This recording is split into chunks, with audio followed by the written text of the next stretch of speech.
We've seen over the years that a number of countries continue to score below 50 points, and the global average of 43 has remained persistently for a very long time. When we think about the African continent, only 3 countries scored above 50.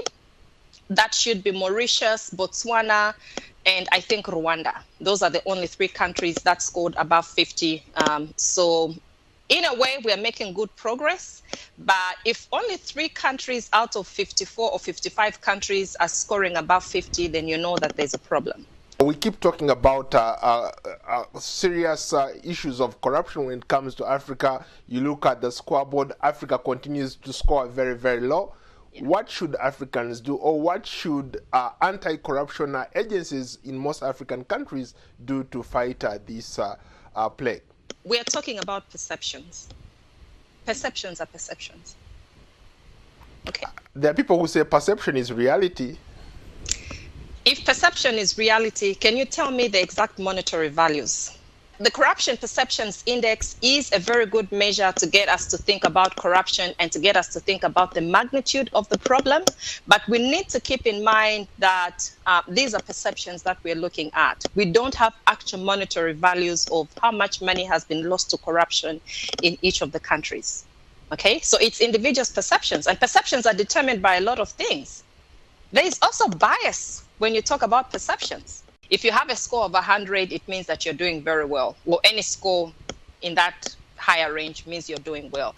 If you have lower scores, it means that you're not doing so well. So most countries in Africa score around 10, 15, 20s, and the 30s, 40s and thereabouts. But below 50, we have the magnitude of the countries. You talked about biases earlier. A lot of people, when they look at Africa, especially some African countries, they automatically say that because of ABCD things happening in that country, it must be a corrupt country. So how can Africans, who in most cases are not interviewed, buy into this report?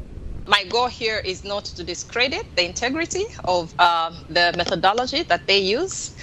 So I know that they do a lot of work in aggregating the data from the different sources. But then the question that you raise is very important.